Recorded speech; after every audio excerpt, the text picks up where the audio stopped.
Hello students, ये March 2011 Punjab school education board का एक और न्यूमेरिकल है फ्रॉम चैप्टर सॉल्यूशन।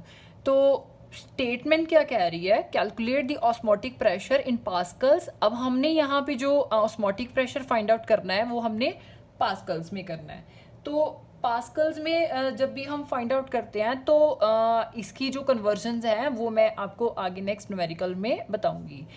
क्या कह रही है, osmotic pressure in pascals exerted by a solution prepared by dissolving 1 gram of polymer. मतलब यहाँ पे पॉलीमर जो है ये हमारा सॉल्यूट है, ठीक है। तो इसका अगर मैं इसको बी मान के चलती हूँ, कंपोनेंट बी मान के चल रही हूँ, ठीक है, इसमें और वाटर जो है वो सॉल्वेंट हो जाएगा, ठीक है। इसको हम कंपोनेंट ए मान लेते हैं। अब डब्ल्यू बी कितना आ रहा है, हम गिवन लिख लेते हैं साथ साथ में। डब्ल्यू बी हमारे पास आ रहा है 1.0 ग्राम, ओके। एंड एम बी कितना दे रहे हैं, एम बी की वैल्यू दे रहे हैं 1,85,000 ग्राम पर मोल, ठीक है। अब ये क्या कह रहे हैं, कह रहे हैं कि इन्होंने 1 ग्राम ऑफ पॉलीमर जो है वो मोलर मास जिसका 1,85,000 है वो डिसॉल्व किया है 450 ml ऑफ वाटर में।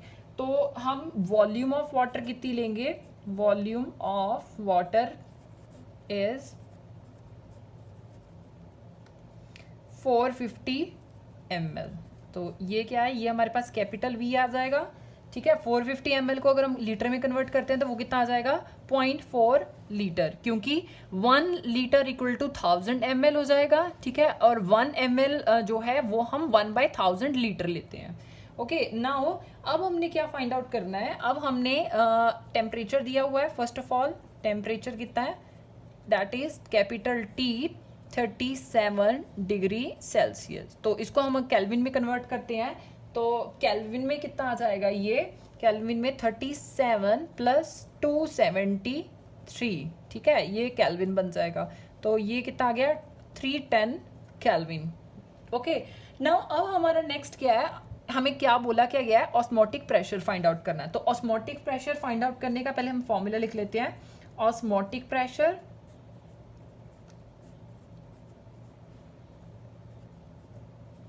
पाई equal to N by V, क्योंकि C था, कंसंट्रेशन थी, कंसंट्रेशन को हमने तोड़ के लिख लिया, number of moles of solute divided by volume of the solution, ठीक है। तो N बाय V हो जाएगा इंटू R इंटू T, ठीक है। अब हमारा नेक्स्ट टारगेट क्या है, हमें वॉल्यूम भी दिया हुआ है, आर की वैल्यू भी हमें पता है कितनी होती है, 0.0821 होती है, ओके। और टी की वैल्यू भी पता है। तो हमें number of moles of solute find out करने हैं। तो number of moles of solute, ठीक है, एन की वैल्यू जो है वो हमें फाइंड आउट करनी है। तो इसको मैं लिख सकती हूँ कि एन बी जो है वो क्या आ जाएगा, एक्चुअल वेट, जो हमारे पास एक्चुअल वेट आएगा सोल्यूट का डिवाइडेड बाय मॉलिक्यूलर वेट। तो सोल्यूट हमारे पास क्या आ रहा है इस टाइम पे, दैट इज पॉलीमर। तो एक्चुअल वेट इसका कितना दिया हुआ है, 1 ग्राम दिया हुआ है। सो 1 डिवाइडेड बाय 1,85,000, मॉलिक्यूलर वेट कितना है, 1,85,000, ठीक है, 85,000। तो ये नंबर ऑफ मोल्स आ जाएंगे। तो ये जब हमने इसको डिवाइड करके किया तो ये कितना आ रहा है हमारे पास, 5.4 से 5.4 इंटू 10⁻⁻6 मोल आ गए, ठीक है। अब हम क्या करेंगे, अब हम ये जो वैल्यूज हमने फाइंड आउट की हैं ये सारी की सारी ऑस्मोटिक प्रेशर वाला जो फॉर्मूला है इसमें पुट करेंगे। तो पाई क्या आ जाएगा, pi equal to N, number of moles कितने आ गए हैं, 5.4 इंटू 10⁻⁻6, ठीक है। और हमने जो इसकी वैल्यू लिया, आर की वैल्यू कितनी ली है, 0.0821।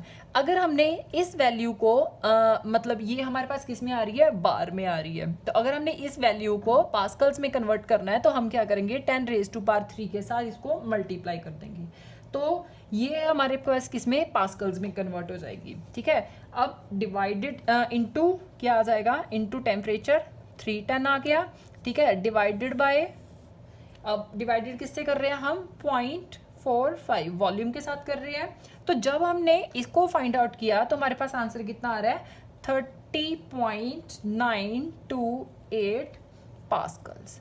ठीक है, वो किसकी इक्विवेलेंट आएगा, वो आएगा हमारे पास 31, क्योंकि ये राउंड ऑफ कर रहे हैं अगर हम, तो ये क्या हो गया 31 पास्कल्स के इक्विवेलेंट आ गया। This is our final answer, जो कि हमने ऑस्मोटिक प्रेशर फाइंड आउट करना था in pascals exerted by a solution by dissolving 1 gram of polymer of molar mass इतना in 450 ml of water at 37 degree Celsius.